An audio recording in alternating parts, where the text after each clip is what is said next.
Assalamualaikum warahmatullahi wabarakatuh.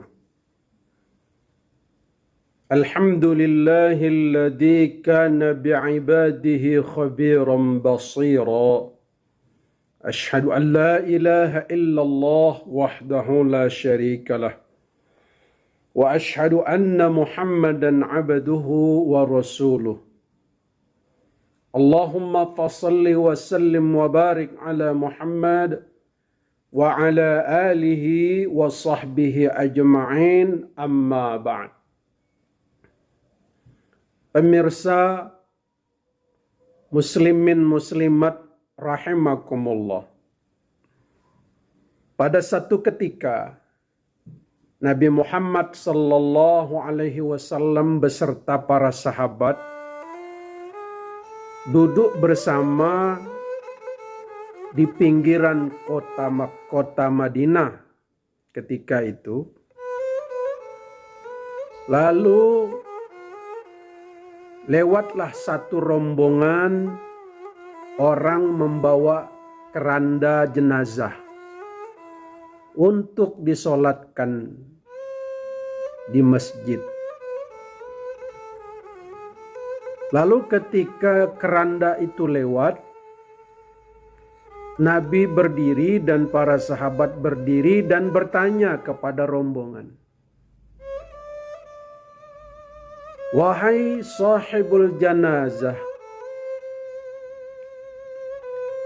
apakah jenazah yang kalian bawa itu mempunyai hutang semasa hidupnya?"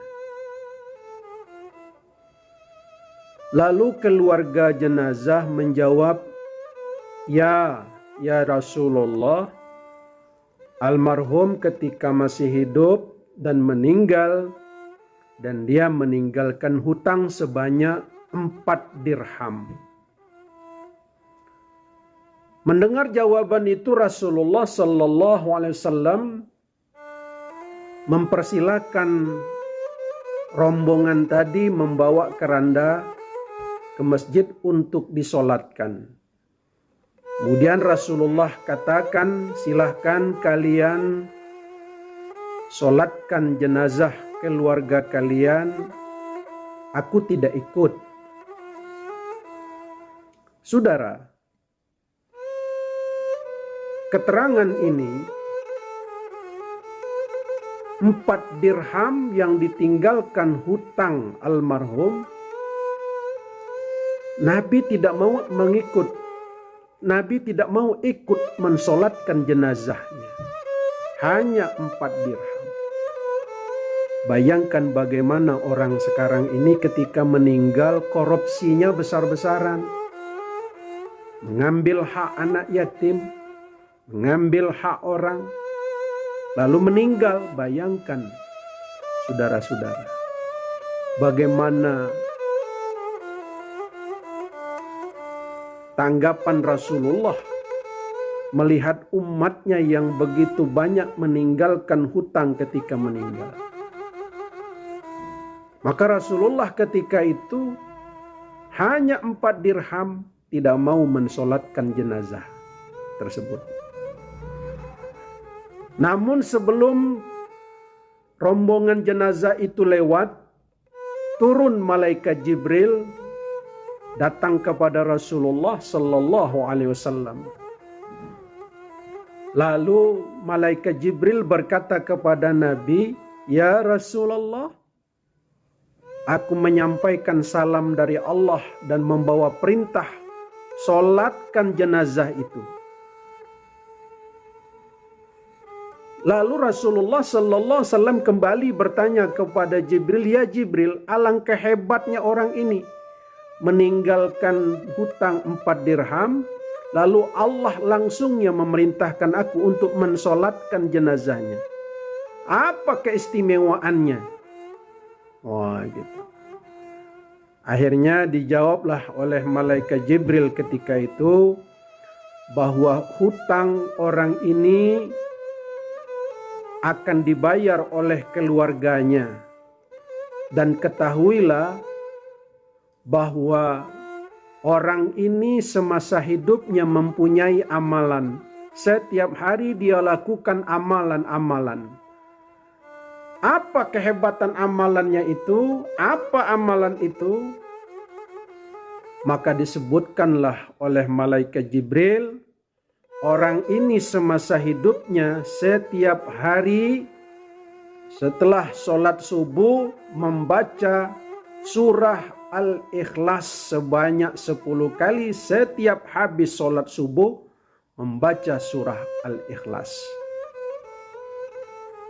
Maka itu Rasulullah Sallallahu Alaihi Wasallam mensolatkan jenazah ini, dan Rasulullah Sallallahu Alaihi Wasallam katakan kepada para sahabat, "Man qara'a qul huwallahu ahad ila akhiriha ba'da salatil fajar 10 marratin lam yasil ilaihi dambun fi dhalikal yawm wa in jahada syaitan." Barang siapa orang yang membaca qul huwallahu ahad sampai selesai setelah sholat subuh atau setelah sholat fajar sebanyak 10 kali, lam yasil ilaihi dambun fi dzalik, maka orang ini dosa-dosanya dimaafkan Allah Subhanahu wa taala, dosa-dosa kecil tentunya. Dan wa in jahada syaitan, meskipun setan laknatullah setiap hari mujahadah bersungguh-sungguh untuk menggoda orang ini, tapi karena dia setiap hari membaca qul huwallahu ahad Allahu samad lam yalid walam yulad walam yakul lahu kufuwan ahad setiap pagi setelah sholat subuh sebanyak 10 kali, maka Allah lindungi dia dari perbuatan-perbuatan dosa, dan Allah lindungi dia dari ngototnya setan untuk menggoda orang ini. Dengan demikian, maka jelaslah bagi kita, pertama, janganlah kita meninggalkan hutang. Sebab jikalau kita meninggal menghadap Allah dan kita membawa hutang, dan hutang itu kembali akan ditagih oleh pemiliknya nanti di akhirat. Yang kedua, baginda Rasulullah Sallallahu Alaihi Wasallam ketika dia meninggal, dia tidak membawa hutang sedikit pun. Maka ketika itu Rasulullah Sallallahu Alaihi Wasallam katakan, aku tidak mau membawa sesuatu apapun yang menjadi bahan tagihan daripada orang-orang yang berhak menagih pada saat aku menghadap Allah Subhanahu wa taala. Maka itu Rasulullah ketika meninggal tidak meninggalkan harta apapun. Kemudian yang ketiga, saudara, dalam kehidupan kita ini mesti ada saatnya kita mempunyai hutang.